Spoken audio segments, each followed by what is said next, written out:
میم flight کا وقت ہو رہا ہے۔ لاؤنج میں بیٹھے عبدالرحمن نے سیاہ گاؤن، حجاب اور نقاب میں عبدالرزیلہ کو لاؤنج میں آتے دیکھ فوراً صوفے سے اٹھتے ہوئے کہا تھا۔ عبدالرحمن کے کہنے پر عبدالرزیلہ کی نگاہ فوراً دیوار کی گھڑی کی جانب اٹھی، جہاں گھڑی بتا رہی تھی کہ صبح کے 6:40 ہو رہے تھے۔ میں ڈاکٹر صاحب کو دیکھتی ہوں، عبدالرزیلہ کہتی ہوئی فوراً اپنے بیڈ روم کی جانب بڑھی تھی۔ دروازہ کھولتے ہی اسے ڈیول بیڈ پر بیٹھا نظر آیا، اس کا سر جھکا ہوا تھا۔ محمد جی، عبدالرزیلہ دھیرے سے کہتی ہوئی اس کے قریب جاتی اسے پکاری تھی۔ مجھے نہیں پتا تھا آپ کا اصلی نام اتنا خوبصورت ہے، مجھ سے یہ نہیں ہوگا ذیلی۔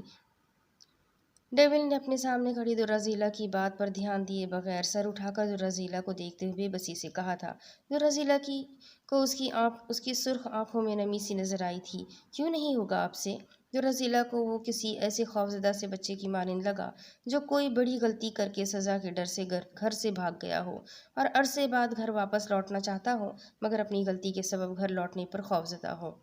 میں نے عرصہ ہوا اچھائی کو چھوڑ دیا، برائی کو اپنا لیا، روشنی کو چھوڑ اندھیرے کو اپنا مقدر بنا لیا، اس آزمائش کے ڈر سے جو 3 سال پہلے اللہ نے مجھ پر ڈالا تھا۔ اس آزمائش سے اور اس کی اذیتوں سے بچنے کے لیے میں 3 سال سے لگاتار اندھیروں میں بھاگتا رہا، مگر آج پھر وہ آزمائش اور اذیتیں میرے سامنے آ کھڑی ہوئی ہے۔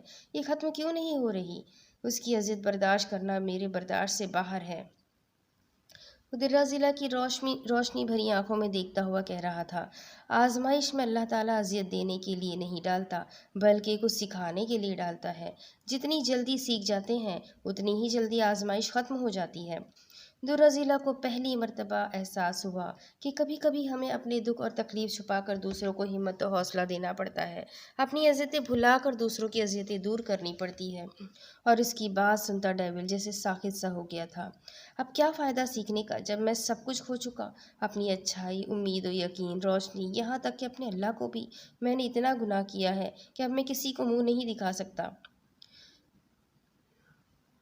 اور میں کس منہ سے جاؤں گا اپنے اللہ کے پاس؟ ڈیول گردن نفی میں ہلاتے ہوئے اداسی سے بولا، بے شک آپ نے ہر چیز کھو دی، مگر کیا آپ جانتے ہیں کہ اللہ اب بھی آپ سے محبت کرتا ہے؟ مگر کیسے؟